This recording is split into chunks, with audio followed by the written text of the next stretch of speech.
¿Por qué era tan malo que Jesús fuese presentado como rey de los judíos? ¿Qué delito había en esto al punto de tomar la decisión de crucificarlo? Es cierto que Jesús murió hace mucho tiempo atrás, pero ¿qué enseñanzas valiosas podemos rescatar y qué errores evitar de esta historia? Si quieres conocer más sobre este tema, te invito a acompañarme como siempre en el repaso reflexivo de la lección de Escuela Sabática.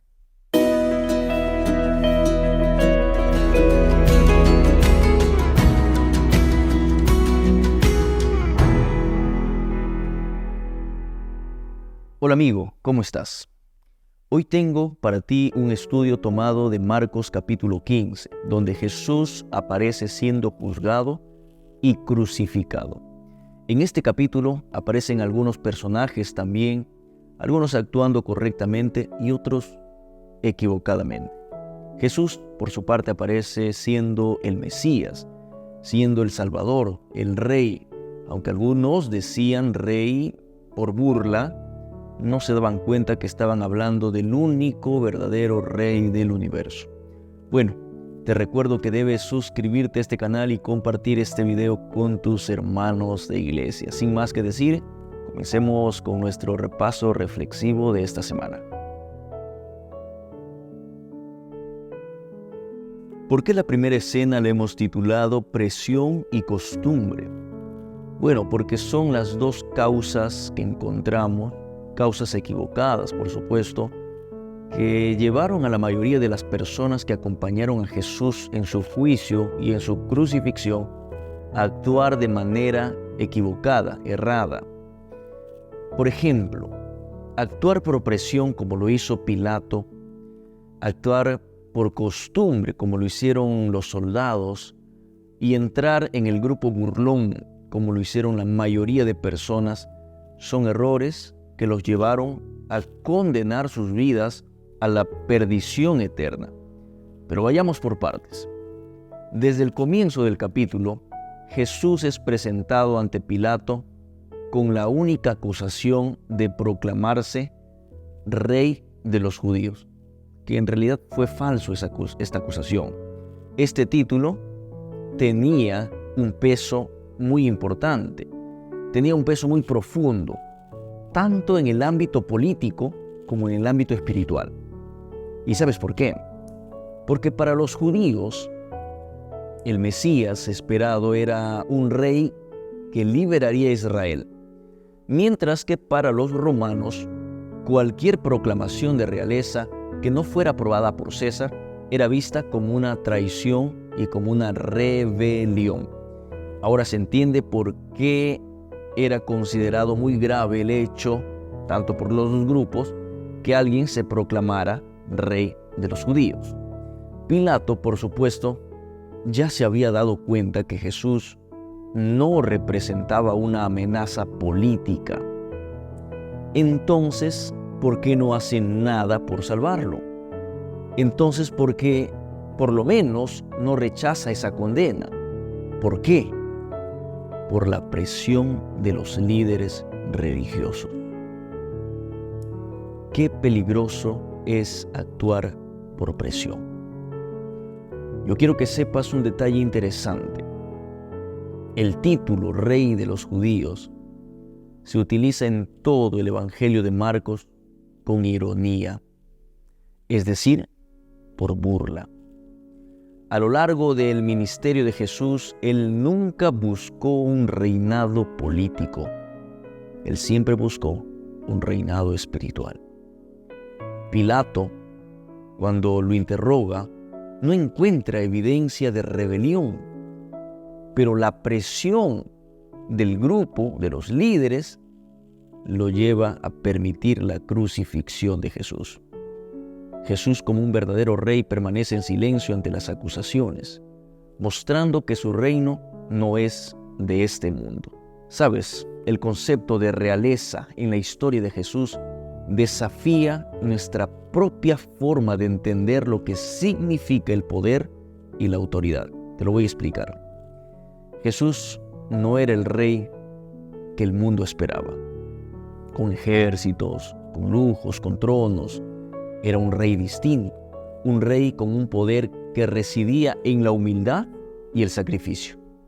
Un rey que ahora nos invita a la salvación, pero no con arrogancia, no con imposición, sino con el servicio y el amor. La pregunta para ti es: ¿actuarás hoy por presión de la gente o por amor a Dios? ¿Te dejarás llevar por la amenaza o escogerás vivir confiando en Dios? ¿Te preocupará más lo que digan las personas o empezarás a escuchar y confiar en la palabra de Dios? Toma la decisión pronto, porque esta es la decisión más importante de tu vida.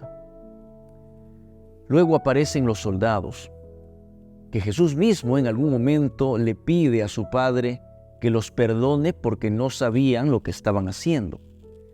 Pero ¿por qué los soldados actuaron de esta manera? ¿Sabes por qué? Porque era la costumbre. Quizá alguno de ellos sintió que estaba mal lo que estaban haciendo, pero la costumbre fue más fuerte que la voz de sus conciencias. Estos soldados maltrataron a Jesús y llevaron a Jesús hasta la muerte, por el simple hecho de que su responsabilidad era cumplir con el procedimiento típico de una ejecución romana. Estos soldados nuevamente caen en la burla, en la mofa, en la ironía y usan la frase «Salve, Rey de los judíos». Qué triste. Actuar por costumbre, porque el resto lo hizo, porque me dijeron que estaba bien hacerlo, porque la mayoría lo hace. Actuar por costumbre es un camino seguro a la perdición. En toda la historia bíblica, siempre el grupo de la mayoría que hacían las cosas por costumbre, porque era lo típico, porque era la tradición, estuvo en el error. Dios, por su parte, siempre tuvo un grupo pequeño de personas que no se dejó llevar por lo típico, sino por lo que Dios ordenaba en su palabra. Sabes, amigo, es difícil nadar contra la corriente, pero si quieres salvar tu vida, es necesario que aprendas a viajar incluso contra la voluntad de las personas más cercanas a ti, cuando no es la voluntad de Dios. Hoy te invito a que comiences a escuchar más la voz de Dios y a obedecer sus mandamientos. Después de la muerte de Jesús aparece un personaje llamado José de Arimatea. ¿Te acuerdas? Este hombre de influencia, miembro del Sanedrín, tomó riesgo enorme al pedir el cuerpo de Jesús. Para algunas personas este acto puede parecer muy simple, puede parecer que no tiene mucha importancia, ¿verdad? Pedir el cuerpo de Jesús. Pero en la cultura judía, el entierro adecuado era crucial. Es decir, José de Arimatea se encarga de pedir su cuerpo, de comprar los utensilios, de adquirir una tumba nueva, además una tumba tallada en la roca. Y al hacerlo, José no solamente reconocía que Jesús era un líder, un maestro, sino estaba reconociendo que era un rey digno de respeto. Pero hay algo más en lo que necesitamos reflexionar y parar un momento. Quiero que mires ahora con mucha atención todo lo que acabo de decir, todas las acciones que tuvo José de Arimatea. José era miembro del Sanedrín. El Sanedrín fue el mismo consejo que buscó la muerte de Jesús. José no actúa de forma aislada a la realidad, sino que hace un acto valiente.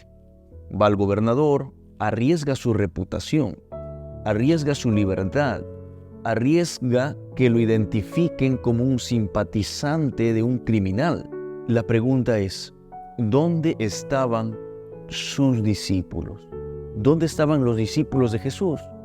Los discípulos de nombre, aquellos que Jesús mismo escogió en algún momento. ¿Dónde estaban? ¿Por qué un hombre que no tiene nada que ver con Jesús es el que valientemente pide su cuerpo y no lo hacen los discípulos? ¿Dónde estaban? Los discípulos, por supuesto, estaban en la oscuridad de su escondite. Sabes, amigo, no importa cómo te hagas llamar. Lo que importa es quién eres tú en el momento de la prueba. Muchas veces creemos que nuestra identidad está definida por lo que decimos que somos o por lo que los demás piensan de nosotros. Pero en realidad, nuestra verdadera identidad se revela en estos momentos de oscuridad, cuando nos enfrentamos al miedo, cuando nos enfrentamos al fracaso o cuando nos enfrentamos a una pérdida muy dolorosa. Cuando llegue el momento de las tormentas de la vida, pídele a Dios que te ayude a mantenerte fiel a tus principios. Pídele a Dios que te ayude a mantenerte fiel a tus creencias y pídele a Dios que te ayude a mantenerte fiel a Él. Vivir con congruencia es un trabajo difícil, pero muy necesario. Que Dios te bendiga. Nos vemos pronto.